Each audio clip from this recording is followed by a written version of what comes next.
Hello, good evening, and welcome to everyone that's come to this next in our series on the Manifesto for a Commonwealth. As I've explained at our previous meetings, Robin really liked our manifesto, but he wanted to discuss certain areas. And we said, absolutely, come along and do a mini series for us so we can all discuss your viewpoint, and perhaps alter our manifesto accordingly. So we invited Robin along. This is now I think the fifth session that Robin's doing for us. This session is on, do we need a constitution? So I'm going to say no more, but go straight to Robin to answer that question. Thank you, Carol. As usual, I'm going to find a way of sharing my screen. For those of you who've been to one or more of my previous presentations in this series, as I was saying while we were waiting to start this session, I see a consistency that has grown, developed throughout this series. And I imagine that you'll see that what I have to say very much aligns with the various outcomes of the conversations that I've introduced in this series. So my suggestions, my proposals are very much in accord with the rest of what I've been presenting in this series. As far as my own history around constitutions, I've had a fair bit of experience in this field. From 1975 to 1978, I was employed by the National Union of Students as its West Midlands field officer, with the responsibility of assisting student unions in further education colleges, technical colleges, colleges of education, and teacher training colleges, particularly.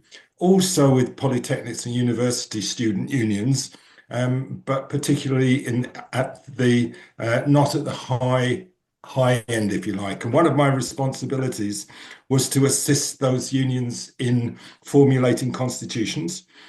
And so that was where I began my relationship with constitutions. Since then, I've had responsibility within housing cooperatives, within within companies, for developing constitutions or the articles of government as far as companies are concerned. So I've got some idea of both the reason for them and the kind of content that they may embody. So let me begin then. So as Carol said, I joined RLEF as a consequence of having seen the manifesto and feeling that it resonated strongly with me. And my experience of being a member of RLEF is that that continues to be so. All of us have different opinions, and that's great. And what's also great is that we respect each other. We don't necessarily agree with the other's opinion, but we respect each other enough to listen and to debate and converse and look at what might be an agreed outcome to work with. So I present this in that manner. So, what is a constitution? So, I would say that a constitution defines the power relationships in an organization. It defines the structure of authority within that organization, and it's generally written or otherwise recorded in some way. That organization could be a voluntary group, it could be a political party, a council, a company, a trade union, a nation, any group where people feel that the way the organization works needs to be defined. In a constitution for a nation, there's often a Bill of Rights alongside the constitution, which defines the rights of individuals rather than describing the structure, and particularly the authority structure within that organization. So what does England as a nation have now? So we don't have a constitution. What we have is layer upon layer of precedent, law, custom and practice, and there's sufficient agreement upon it for it to act as if there were a constitution. Although, and I imagine many of you have found this, it sometimes requires supreme effort to find out what this consists of in practice. So if I just ask a simple question, whether we want or need a constitution, my view is that it is of benefit for us to have something specific that everybody can refer to that lays out exactly what people can expect from the society that we find ourselves living in. And that alongside this, there'd be a Bill of Rights. So what might an English constitution look like if we were to have one? So in the lead up to all of this, and in the lead up to my joining RLEF, I was reading Tony Benn's diaries. I picked one up on the off chance, and I was so inspired that I think there are probably about 8 of them in all. And I've read all of them from the beginnings in the 1940s through to about 1992, I think it is. And I've still got 2 more to read. And while reading his diaries, I discovered that he had proposed a Commonwealth constitution to the House of Commons, to the Houses of Parliament in 1991. He worked alongside a colleague of his, and he devised a constitution and a Bill of Rights, and he also devised a set of proposals for how that might sit alongside a European constitution, shall we say. And if we look specifically at the Charter of Rights, he called it a Charter of Rights rather than a Bill of Rights, that sits alongside the constitution that he proposed in 1991. It enshrined not just these things, but it included these things. So a right to decent housing, a right to a living wage, a right to be a member of a trade union, a right to free healthcare, to free transportation, to a healthy and sustainable environment, to adequate leisure time, to lifelong education, to a dignified retirement, to workplace democracy, to control over reproduction, access to culture, a sufficient state safety net, free childcare. I'm just trying to move the pictures of you so that I can see the bottom of my screen. There, that's better. And a media free from governmental or commercial domination. I imagine, given that you're here, that you probably would go along with most, if not all of those. And they seem pretty fundamental and a pretty good set of rights to include in any bill or charter of rights that we might wish to see embodied in England. As far as his constitution is concerned, it would remove the royal family from any participation in anything at all other than as private citizens. So we would become a republic, and the royal family would exist as a family just the same as any other family in the country. All of Crown property would be transferred to the state, The House of Lords would be abolished. All hereditary and other titles given via the honours system would end, and the church would be disestablished, and a federal relationship would exist between England, Scotland, and Wales, and Northern Ireland would choose what it wanted to do. It wasn't included in the constitution, but it would choose whether it wanted to have a relationship with England, Scotland, and Wales, whether it wanted to have a relationship with ERA, or whether it wanted to disband itself and become a part of ERA.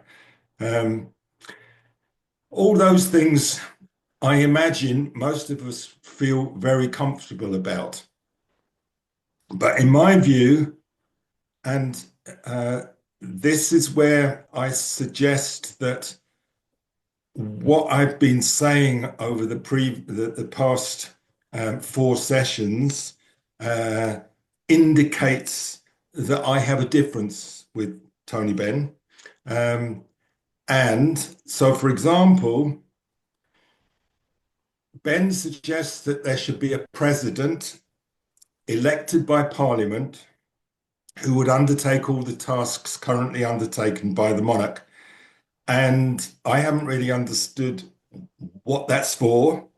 But for example, I mean, this would say what it's for, but I don't understand why it's needed. So the president would assent to the passage of legislation. The president would dissolve Parliament, would have the power to, would invite someone to attempt to form an administration, would be the one who declares war and orders British troops into armed conflict, to sign and ratify treaties, would recognize foreign governments, would be the one who established commissions of inquiry, who would grant pardons, who would grant commissions in the armed forces, and who would make peace. Now, I haven't investigated the truth of this, but I imagine that these are currently all within the task of the monarch, and that probably they are on the advice of the Prime Minister. And from what I can tell, the president, as suggested by Tony Benn, would act in exactly the same way, apart from the fact that the president would preside over a council of state. Now, my understanding, and again, I'm not a monarchist, so I haven't really looked at this in detail, but there is a thing called the Privy Council, which I understand may well be the organization that advises the monarch in the same way as a council of state might. And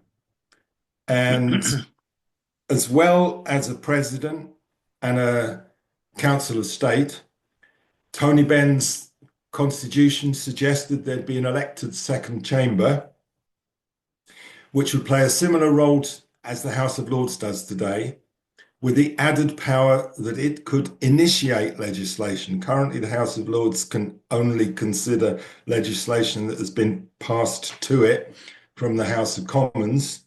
And eventually, if the House of Commons doesn't like any of the amendments that the House of Lords might propose, it can eventually, after 2 or 3 twos and froings, it can ignore them. And I'm opposed to all of it. Not the Bill of Rights, can go along with that. Getting rid of the monarchy and everything associated with it, happy with that. But why I'm opposed to it is it appears a completely unnecessary proliferation of sources of authority. I don't see why. I mean, I can understand, what do they say, that the separation of powers between the legislative, the executive, and the law, the judiciary. Although I also question whether there needs to be a separation between the legislative and the executive. So the legislative being, in the current context, the House of Commons, Parliament, and the executive being the government. Um, I mean, what I see currently is that there is a massive separation between between the legislature and the executive. Just the decisions that are being proposed today by the government indicate exactly how deep that separation is. I mean, I'm referring to the proposals on cutting welfare, cutting benefits. So I'm opposed to it on that ground. I'm opposed also to it because Ben suggests the continuation of first past the post voting. He was never, from what I can understand, particularly favourable towards proportional representation. Um, so I don't like it on that ground. And my experience is that in my lifetime, we have had governments that have been elected by less than a quarter of the electorate. And that doesn't seem to me to be a particularly, what's the word, appropriate way of, um, of representing the views of the people of this country. I think we can do better. Um, what this also does is it sets up a voting system that allows a vote every 5 years, same as now, without any other form of engagement by the voters. So for a whole 5 year long period, as now, people can put a cross on a piece of paper and get away with not taking any responsibility for anything until the next time they do that. And that's not the kind of democracy that I enjoy participating in. If I'm involved in an organization, then I'm engaged in the organization. I want to participate. I want to share what I've got to offer. I want to learn from other people. I want to participate in shaping the society that I'm a part of. This way doesn't do it.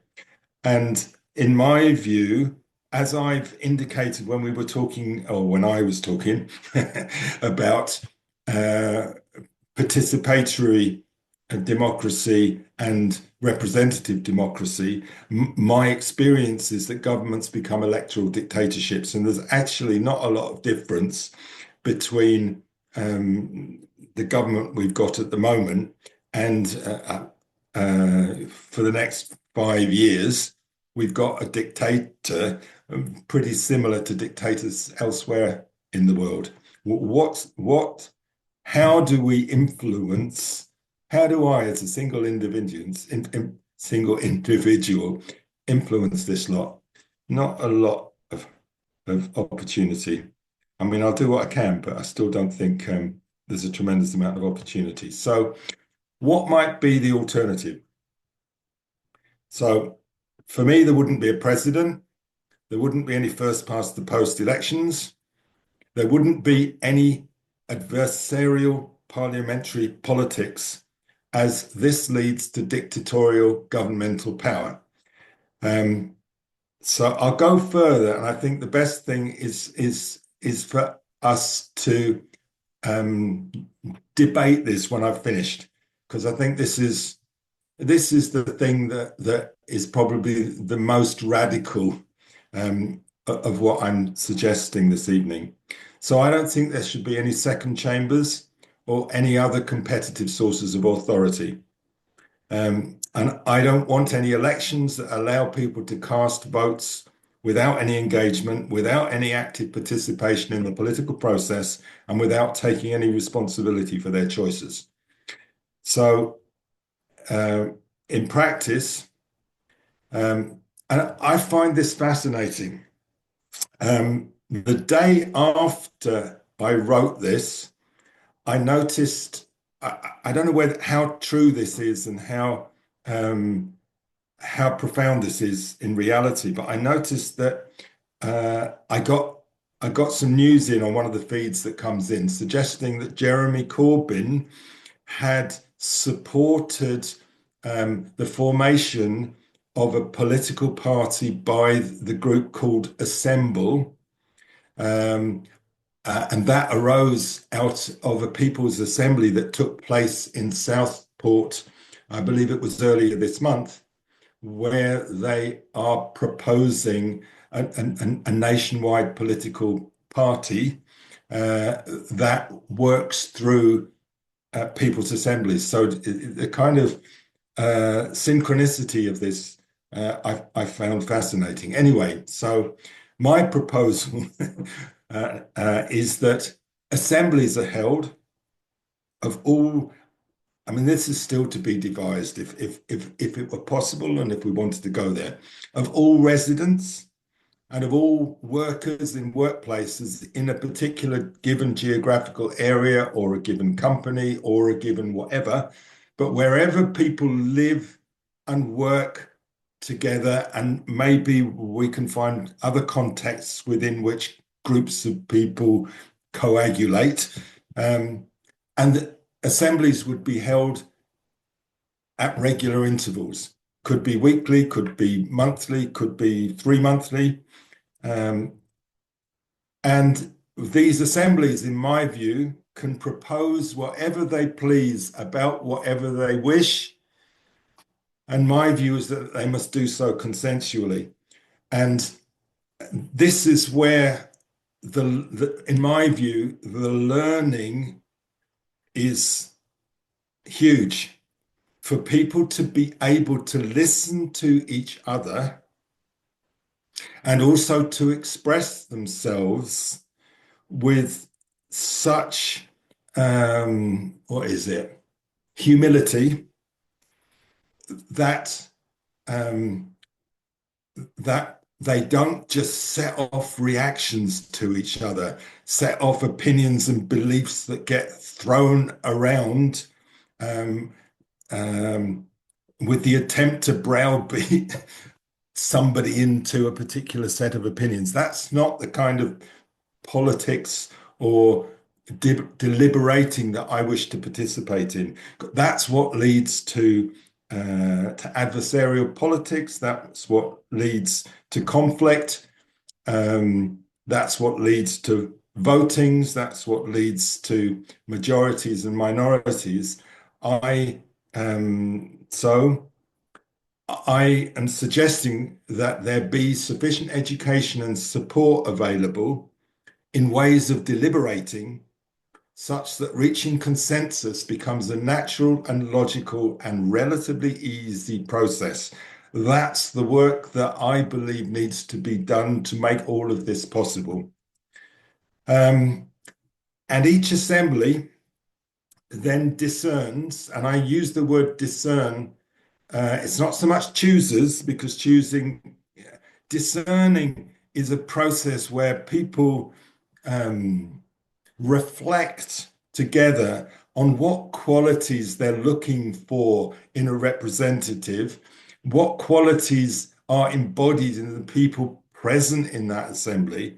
And over a period of time, it might be half an hour, it might be an hour, it might be half a day, it might be a day, it might be 2 weeks, whatever, however long it takes for people to gravitate towards the most appropriate person to represent them. That's what I describe as discerning, who is then willing to take that assembly's proposals forward to the next layer of assemblies in their geographical area, and so on onto the village, town, city, region, or perhaps company, and eventually national assembly is populated.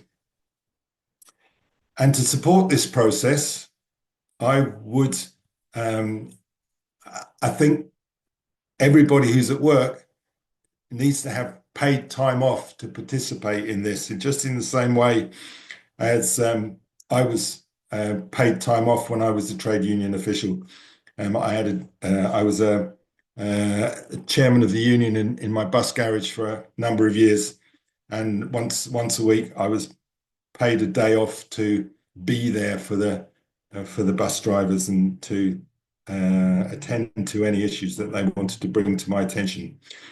And again, I mean, it might not be every week, it might be every fortnight, it might be every month, but um, whatever is considered an appropriate frequency for that particular assembly to meet, people should have time off work to participate, paid time off work to participate in that assembly, making participation, raising participation to a level of not just acceptance, but really seen to be an integral part of the society that we live in, essential to its working well. And again, anybody who then goes off and represents the assembly at the next layer should have paid time off, and eventually up to the nation. Every assembly that somebody participates in, they should be supported in doing so. And assemblies should only decide upon matters that affect their own membership. When I say decide, I mean take decisions which are acted upon. So only assemblies shall only decide upon matters that affect their specific membership or those of assemblies below them in the chain, although they may discuss and propose anything they wish, whether pertaining to their assembly or their downward chain or not. So I'm suggesting that when deliberations take place at the beginning of the chain, they are carried upwards to the point in the chain where it is appropriate for that decision to be taken, affecting all the people below that point in the chain. And I think that's where I finish. Well, all I can say is I absolutely agree with everything you've proposed. You haven't given us something theoretical. You've given us a really solid plan for how everything's going to work, which I think is absolutely marvelous. Well, I've already got two hands up. Mike, I'm going to bring Mike in now. Mike? I'm very sorry, Robin. I missed the absolute beginning of this, so there may well be other gems that I didn't get to appreciate. But thank you. I mean, that was incredibly thorough. And there are many, I can't say as Carol that I agree with everything. I'm not sure that I do. But there are many things in which I agree. And there are many things I think we just need to sort of interrogate a bit more. Um, the two things I just wanted to raise are, first of all, the whole question of sort of adversarial politics. Now, on the one level, I agree the required Yahooism that goes on over differences which are actually infinitesimal. And oh dear, there's that noise again. Yes, and I think it's Norman. Norman, I'm going to have to. Yeah, sorry. Yeah. Sorry. Right. Carry on, Mike. Yeah. Actually it ends up being, a battle of egos and the political differences between people as we know, between the two main parties at the moment are tiny and getting smaller and smaller. So all they can do is just sort of, assert my dad's bigger than your dad and all the rest of it. Nonsense. I also find that actually, I mean, that whole fake adversarial approach, unnecessary adversarial approach, extends well outside of politics as such. The law, I mean, part of my work it requires me to work within sort of legal systems. And there is the adversarial approach is so destructive and so time wasting and so painful to the people caught up in it, the victims of it. So I really appreciate, on the one hand, to get rid of that is an excellent thing. However, I do see, I suppose I like the dialectic. I do think that to be able to take an opposite point of view, sometimes for oneself, to try and put oneself in the shoes of your opponent is a very good thing. And I think that by approaching matters, yeah, with a view to looking to find agreement, of course, and for both sides of an argument to become more elevated and more knowledgeable by the end of it, but nonetheless, that sometimes the interrogative approach and that's involved in the dialectic, I think, is quite creative. So I wouldn't personally want to see that go. Just the other thing, very briefly, I want to ask about.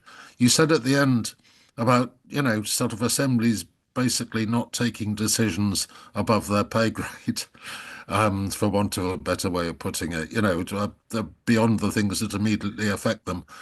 Well, people will have views more and more, I hope. There's not enough of it at the moment about foreign policy, about solidarity with people suffering in other parts of the world. We're seeing 7 kinds of hell being bombed out of Gaza right now. There are spontaneous demonstrations. I just circulated something from the streets of Belfast, also in London, and no doubt around the rest of the country. I think that is some of the highest kind of, political expression that we can aspire to, actually. And I would hate to think that assemblies could not do that. Thank you very much, Mike. Yes, that's quite an important point. That people actually can grow, can't they? As they participate in this a very, very good system that Robin is proposing. As they participate more, I think people will get more and more confidence and they'll get more and more information. They'll be involved with experts in various fields, and they will get that confidence, I think, to go that little bit further. Yeah, I think that's a really good point. Right, I'm going to bring in Norman now. I thoroughly agree with everything that Robin is saying. This is one of the reasons I've been coming to these meetings, because I'm very much interested in deliberative democracy and citizens' assemblies.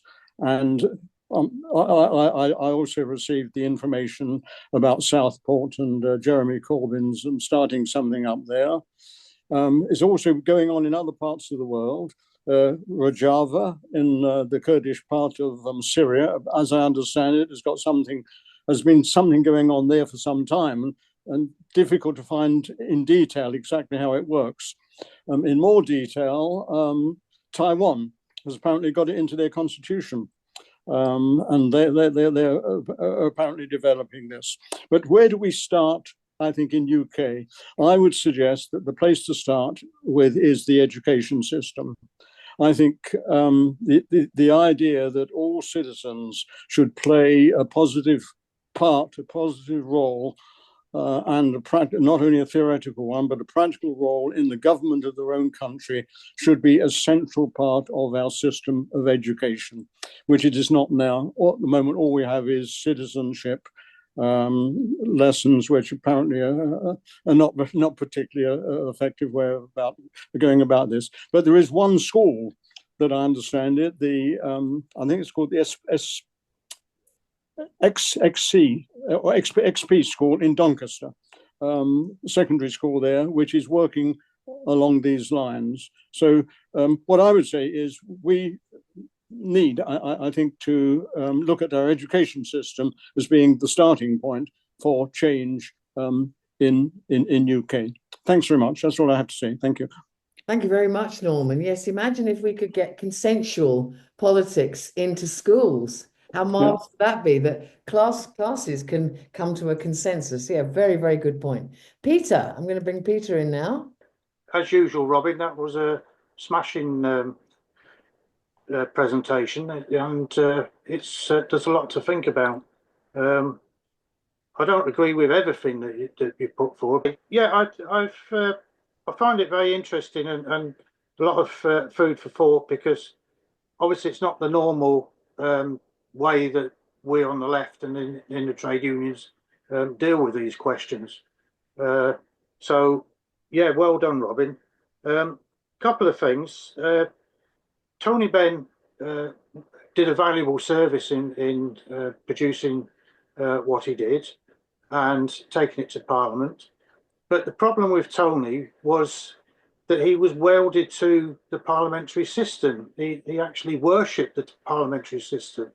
And that's probably why it's, you know, the bits about the royal, the family, royal family and all the rest of it was confusing, because he still maintained those power relationships via the various bodies of so-called parliamentary democracy. So I think, you know, you're right in sort of getting rid of that aspect of it all. One of my, I still can't bring myself to support completely this idea of there not being any sort of voting or any of that to register decisions, and everything is done by consensus, because I've always thought that what we needed was voting to take place. You vote representatives in, which is part of some of what you've said.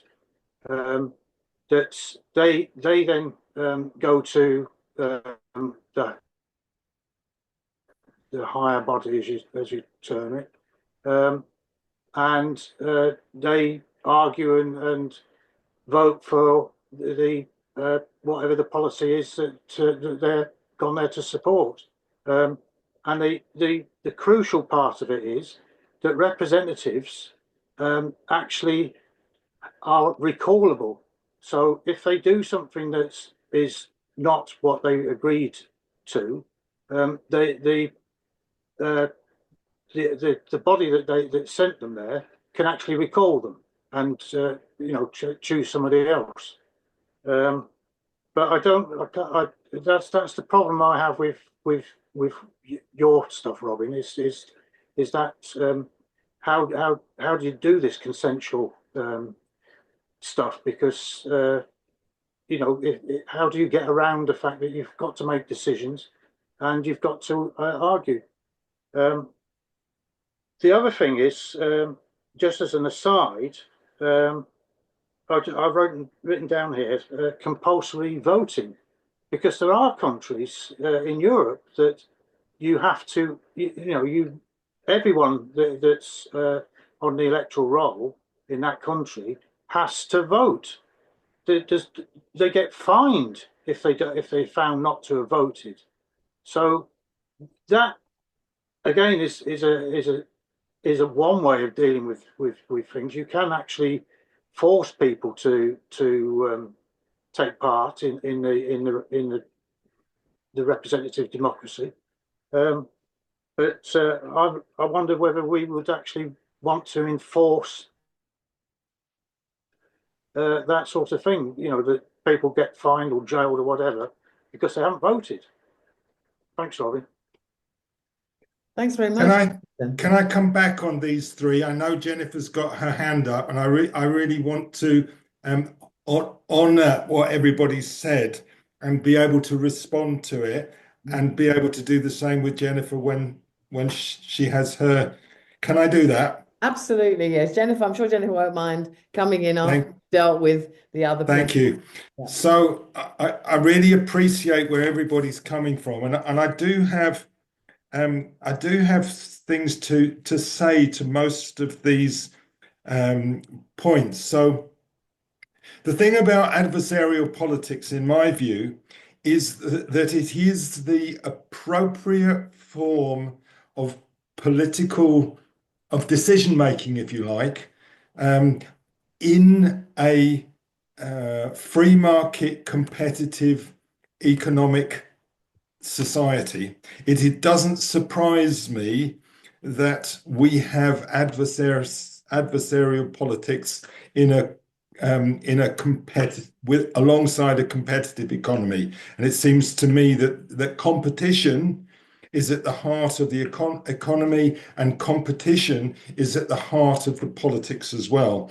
And what I'm attempting to do, and I'll come back to that in a bit, is to overcome the competitive nature of both economics and of politics.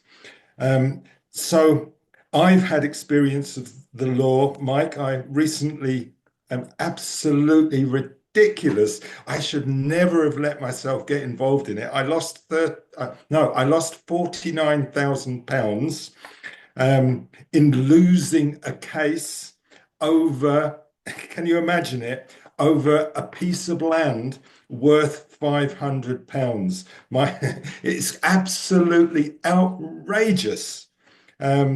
I was advised by a past president of the Royal Society of Chartered Surveyors that the person who was attempting to take my land didn't stand a cat's chance in hell. I discovered that the judge was very much an establishment figure, and my neighbour being one of the landed gentry and all the rest of it. So I don't like. It would have been so much more sensible if we'd just come together as human beings and talked about it and had conversations until we understood exactly where nuts. Anyway, I'm not opposing the idea that differing points of view don't get expressed. I want every point of view to be expressed.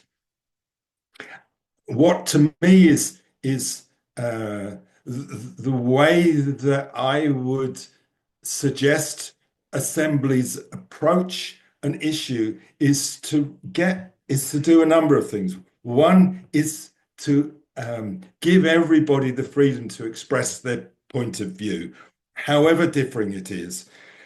And secondly, to really look in minute detail at what the issue is that is being deliberated over. Because once you get down to the nitty-gritty and you see how each individual relates to that nitty-gritty, you can begin to see what people's real needs are and what their if you like, egos are telling them they should say, or what their belief systems or personal opinions are saying what they should say about it.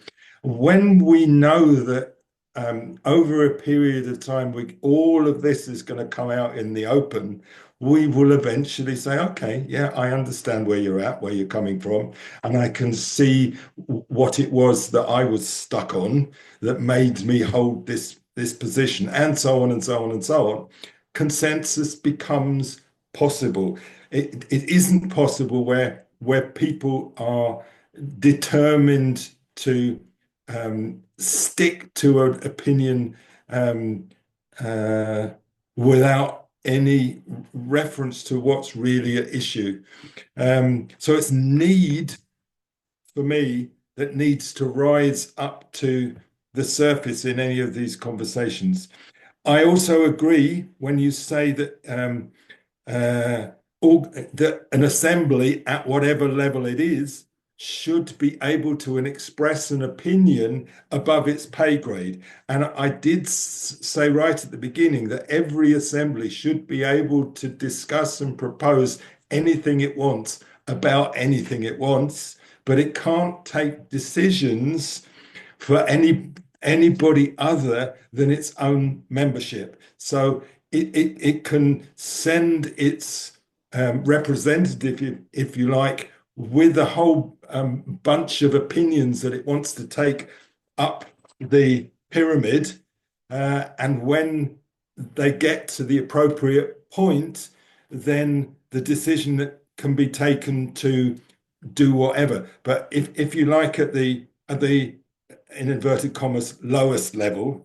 I don't want to say one is high and one is low, but let's just say at the first level, people could, for example, say, right, as an assembly, we are going to support the people of la-di-la-di-da, wherever it is, and we're going to do this in their support, and we're going to declare that this assembly supports la-di-da-di-da-di-da-di-da and make that public. So there's nothing at all that prevents an assembly at any level having an opinion, expressing an opinion and publicizing it, and even agitating for it.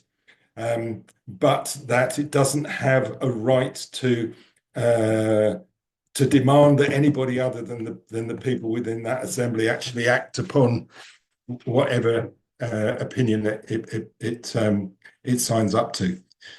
I like what you say, Norman. I like. I was there was a school council when I was at school. It didn't have any powers. It was purely consultative. I think people at school need the experience of actually exercising power, not just being asked for their opinion. And I didn't. I'd like. I mean, I'll have a look at what you're suggesting in Syria and Taiwan. The name of the school, it sounded like something like Ex-Peace. XP school. Yeah, it's just 2 letters. XP school in XP. Doncaster. Okay, Yeah, I'll check it. Can I just say, it's not just that they have a school council. It's not only that, they actually involve children in going out into the community, looking at places where things are being done and change is needed. The kids are getting involved in actual change, and the idea is that the school is involved in change in society. Great. So it's Great. not just, it's not a matter of school councils. It's, I mean, lots of schools have those. This goes much further than that. Yeah. Sorry to interrupt. Yeah. No problem. No problem at all. That's good. And then Peter, there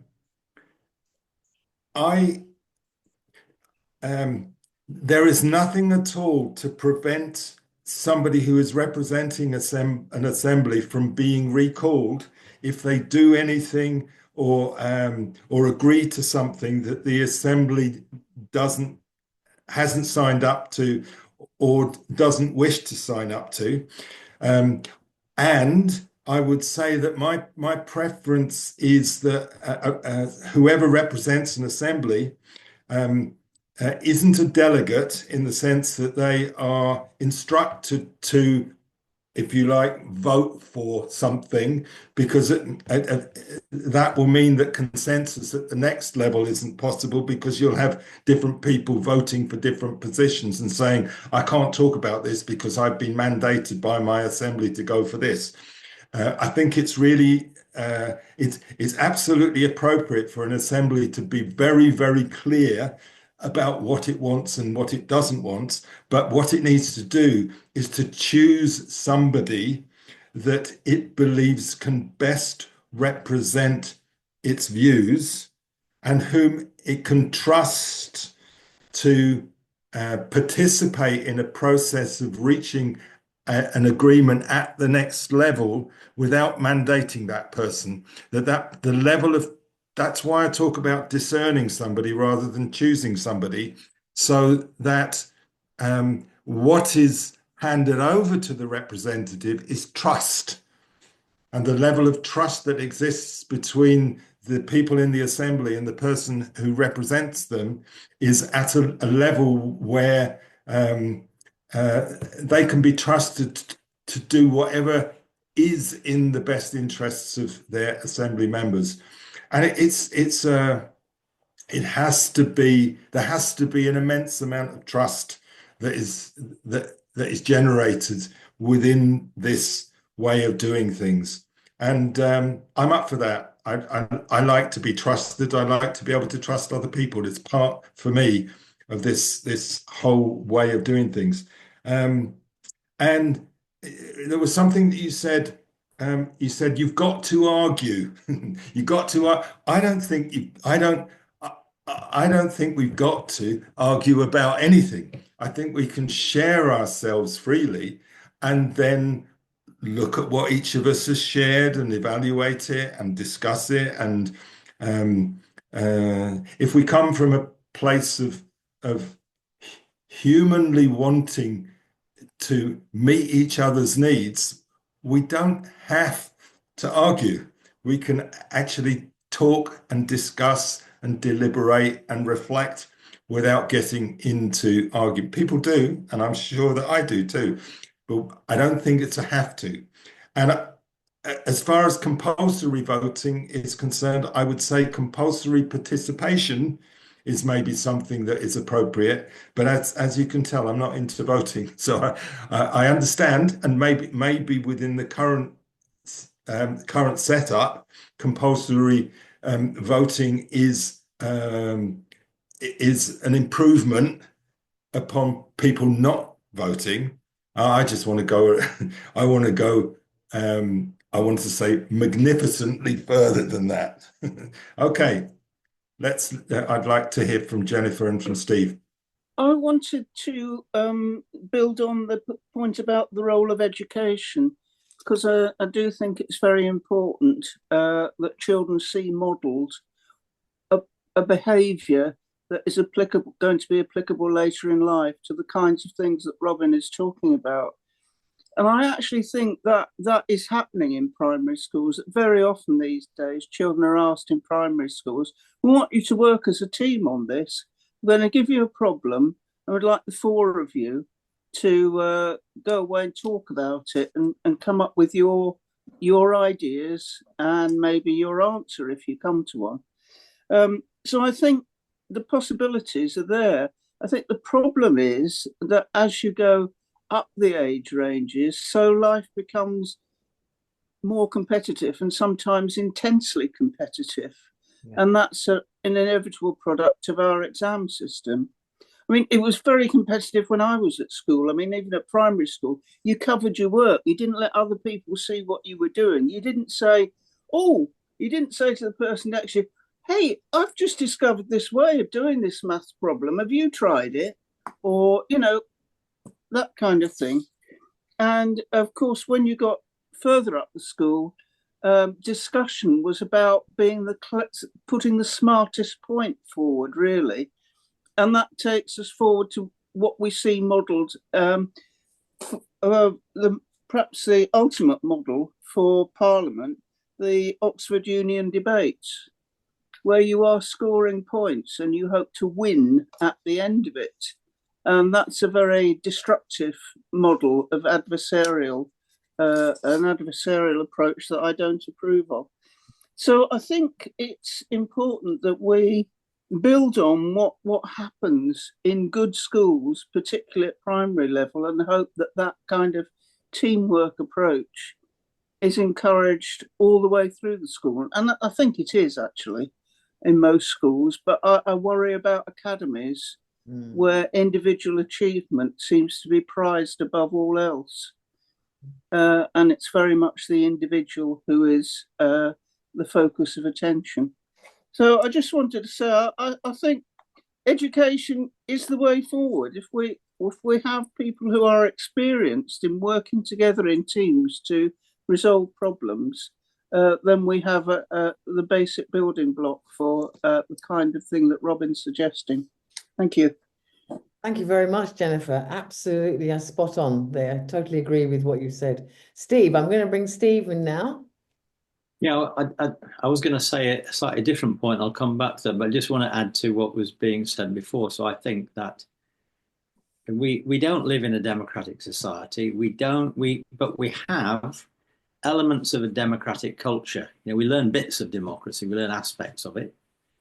And we don't have a democratic education at school, which is where it all began, really, in the way that Jennifer said, really. I mean, if I think of my own experience, I've learned a lot of democracy from the trade union movement, because in the trade union movement, you've had to practice a kind of democracy, which our society doesn't really give you or train you. So a lot of my ideas about democracy came from practicing in a workplace or in a trade union branch or whatever, where you're having to deal with a whole series of issues, conflicts, things you have to resolve, decisions, actions you've got to take. So I guess that in behind this Commonwealth idea is, I think, in my mind anyway, the idea we'd have a demo in the process of getting to this point, we'd need some kind of democratic revolution, in the sense that our culture would become fully democratic, and our education system would reflect that, and that all the children would be, as it were, educated in democratic practices of the many, which is what we've really been talking about, Robin, through your talk. I mean, that's essentially what we have been talking about. So I'll now just go to some comments on your presentation. And one of the things I liked about it, which I think was good, first of all, was to start with Tony Benn, because for us, Tony Benn was the starting point.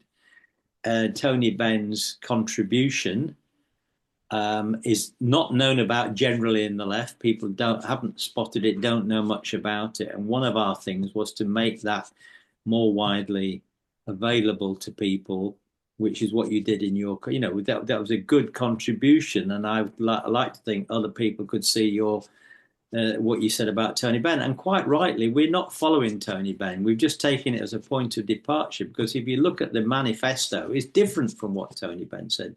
And I could even outline a number of points which you highlighted, which our manifesto rejects. First of all, it isn't a British; it's about England. That's the first thing. Secondly, it does have proportional representation, which Tony Benn doesn't have in his manifesto. We don't have a bicameral system or a tricameral system. If you think if you consider the Privy Council as being the King's Parliament or the Queen's Parliament alongside the other parliaments. So we've only got one parliament in our model, just one.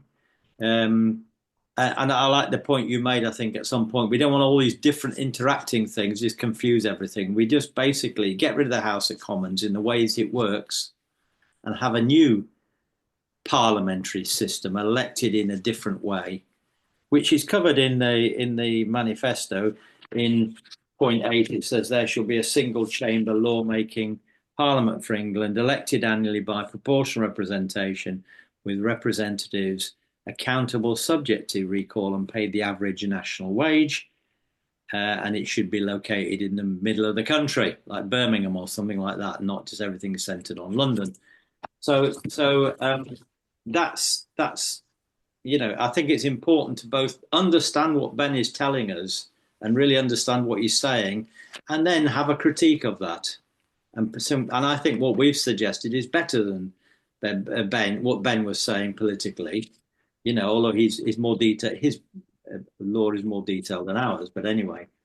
And the second thing, I agree, I don't really like the idea of the president idea, which I think you all critique. But I think you'd probably need the idea that you might need a chair of your parliament, somebody that people elected and trusted to manage that. That's in effect the president, if you like, the person who's actually practically going to chair meetings that people in the parliament trusted to follow the rules, follow the agreement, and to chair it properly. I think you'd need somebody like that. But that's a working thing. It's not a ceremonial thing. It's not even a decision maker. It's somebody who manages the Democratic Assembly. So I think, and people sometimes say, well, you know what we do? Why do we have a president? Just have a speaker. Like we got the Speaker of the House of Commons really is in effect the chair. And that's maybe all you need. However, when I come into thinking about other things you're saying, I can see there's a disagreement. I think it's around. I think some of the things that you say, I think are very democratic, and I want to take all of them and incorporate them and agree with them. At other times, I try to think of the word for it. I was going to say idealistic. And I thought maybe utopian, I think was a word. So I think there are some things which I think might be utopian. Some things that could come to pass in certain circumstances, but in my opinion, not at the present moment in time. This argument that appears to have come through voting versus consensus. Because I think when we really dig down into it, what you're really saying is we don't need to have voting. We can, and you said that. Well, then how do we have proportional representation, which is voting? I mean, where does voting come in? And how, as Peter said, do we recall people if we can't decide? Suppose we want to recall Robin, say, right, Robin, you're not doing a very good job here. But some people think you're doing a great job, Robin. And others of us think you're doing a rubbish job. We're going to vote and decide on something. There has to be at least a majority. And so the whole point about majority and minority is if you think of, and maybe I'll stop because I'm going on a bit long now, Carol, aren't I? But anyway, if you think of democracy as a process rather than an event, in other words, you have this debate, you make a decision, you take an action, but that action is then the beginning of the next debate. And then the next, so it's a chain. Democracy is really a chain, a continuous chain of learning as you go along. You learn something, you make a decision, you screw up, you debate it again, you have a better decision, which is not that good really, and then you learn from that and so on. So there's this chain of events, and every point in the chain you have to vote and make a decision so you can actually move on. So the voting is not the end of the thing. It's just a little moment in a chain reaction of learning. So in a way, sitting around talking till we've got consensus, you can be stuck. You know what I mean? Maybe you could be stuck in a place where you're not really learning. We're better do something, find out is wrong, and then change our minds. The problem with our system is you can't usually change your mind. We elect somebody. We can't decide for another 5 years it all went wrong. We can't decide about the European Union or the independence for Scotland for decades after we made that mistake, if you know what I mean. And then I just finished on this one point, if I could. Adversarial. I think this point has already been made, but you could think the House of Commons, which is supposedly adversarial, you might think it's powerless people shouting at each other. It's not really the proper kind of, the opposition in the House of Commons is powerless and can't do anything. So it's a Punch and Judy show. So it appears to us as a Punch and Judy show, but it's not really coming to anything. What would be better than having a select committee that interrogated, that were a powerful select committee that could interrogate ministers and then send them to the Tower of London and keep them there forever if they didn't give us the information that we needed. That's the kind of adversarial things that we're talking about, where you've got power dynamics and not powerless people shouting in a Punch and Judy show. And I will finish on this point. I think consensus politics, I can't see in a class divided society it can really work, because it's not so much competition as class and power that is the source of the big division. And maybe when we've got rid of class society, Robin, then maybe that consensus idea might start to be something that would work. Maybe in the future it could work, but we might have to go way beyond where we are. Thanks very much, Steve. I'm going to bring Mike in now. I like Steve's chain idea and the whole idea of process. I'd add to that rather than being a sort of a lateral chain, that it's a sort of spiraling upwards chain, because we learn as we go along, and then we face new challenges. But it is a learning process, and I suppose I'm very much enthralled to the notion ultimately of progress. In an era where we seem to be in massive regress, I think it's quite important to cling to the notion that we can progress in the right conditions. And coming back to adversarialism, Robin, I was interested in what you said, that it represents the competition of the free market, because the free market is, of course, not free. And now, neither is it really competitive. It might have been in the early stages of capitalism, but now it's a whole series of monolithic monopolies and sort of huge sort of power blocks which are extremely remote from any sort of public control and, can do, as we see with Elon Musk, exactly what they want. But, I mean, he's the most extreme example. Corporations have been walking roughshod over people for a very long time. And so, then you come back to the adversarialism. I think it is, I would not say it highlights competition. It highlights individualism, that we are all individuals, that we have no collective. Because at the end of it, under the public school debating club notion of sort of parliamentary politics and that kind of adversarialism, you shout and abuse each other, but you're on the same side because at the end of it, the system, you all buy into the same system. As Thatcher said, there is no alternative. But we want to talk about alternative visions. We want to talk about another England, another world being possible. And we want to bring it into being. So actually, in that way, I think we need to sort of, raise our eyes up into the hills and really bring more challenges from outside the normal, what has been in bourgeois politics, the normal consensus. We have to bring them in there. Again, using the current example of Palestine, any uh, the system, whether it's governments, this one and others, are ferocious in cracking down on people expressing support for Palestine. The media is supporting them. It's trying to say again, there is no alternative to butchering people on a massive scale. My God, have we got to this? There has to be. So, we strive for something because it is necessary. And I think that is really important. And in striving, we have many collective interests which we share, but as we go along, using Steve's chain and my analogy of the sort of the upward spiral, the progress, we learn as we go. Thank you very much, Mike. I'm going to go back now to you, Robin, to deal with those contributions.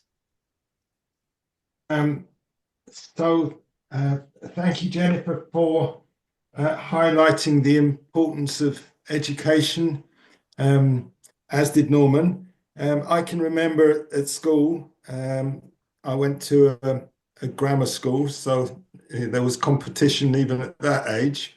I can remember in the primary school, the teacher in the last class in the primary school said, "I can count on the fingers of one hand the number of you who will go to the grammar school from this class." And he was absolutely right. It was 5 out of 35, something like that, who went through, passing the 11 plus. And I remember at school, I don't know, I was going to say I was lucky enough, I'm not sure that's the right word to use, to be sufficiently, what would be the word, aligned to the education system that for the first 3 years at grammar school, there was a girl who was always first in the class and I was always second. And that's what it was all about as far as I was concerned. Was I going to get enough marks to stay second all the way through until they started to divide us up by subjects?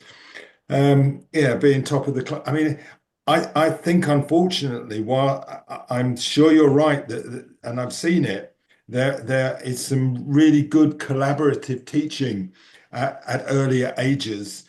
I mean, when I was at school, and I imagine it's still very much that way, that people are taught the skills that they need to be able to survive in a very hierarchical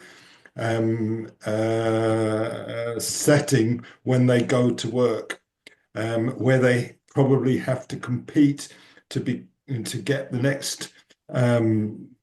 next place up the chain, and probably have to compete in ways that are not to do with how good that they are at their job, but probably how much they're willing to suck up to the next layer of authority. When I was a bus driver and chairman of the union, I was interested in having a little bit more exercising myself a little bit more in the industry. So becoming an inspector, maybe in charge of a garage. And I could see that everybody who was appointed to those positions were not the best people for the jobs, but the yes people. And yeah. So, and I agree with you completely. That is, we must encourage the younger generation to involve themselves in taking responsibility and learning about taking responsibility and learning about collaboration and cooperation and working in groups as early as we can possibly get to. And now, Steve, most of what you say about how the manifesto suggests political power should be organized, I'm in alignment with, until it gets to the question of voting. I also agree that a chair, I would call it a facilitator, is probably a very significant role within a parliament.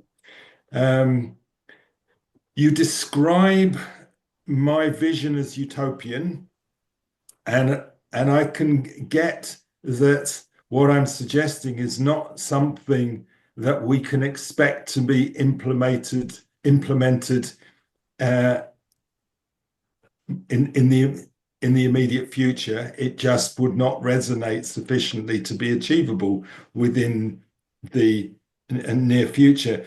And you are right that it probably is only possible when we are in a society which is not divided into classes economically. It's not going to happen until we go beyond capitalism. And so then the question arises, is the manifesto a manifesto for a capitalist society, or is it a manifesto for a society which is beyond capitalism? What that might look like, I imagine it would be a classless. I mean, that's where I would like to live, in a classless society, which means that economic relations and the distribution of wealth is completely transformed.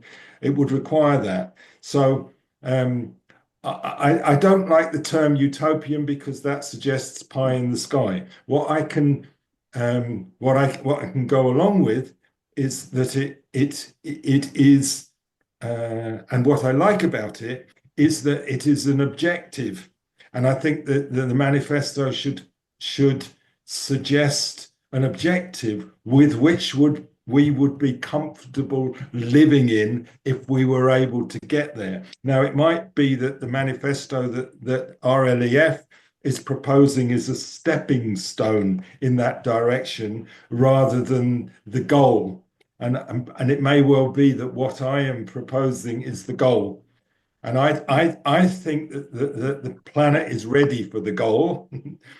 And I can also accept that there is, I think we're living in an era of abundance, both in terms of intelligence, in terms of technology, in terms of resources, that would allow us to live in that classless society, with everybody living peacefully, with everybody living with enough to live well on, to be housed, to be fed. So although politically we're not ready and economically we're not ready, I think all the conditions are essentially there in the background should we wish to choose to go there. And what I get is that we're not actually choosing to go there right now. And it may be that the manifesto is a manifesto for a stepping stone. So while I get that the manifesto is in favor of proportional representation, yes, that I would prefer that to what we've got, but I would still see that as a stepping stone. And as long as we have adversarial politics, whether it be proportional representation or first past the post, we're going to continue to get a Punch and Judy show in Parliament because we're always going to have majorities and minorities. And so going on to Mike, I mean, essentially responding to what you say is that there will continue to be, as long as we continue to choose adversarial politics, I'm saying that we won't be signing up to a classless society.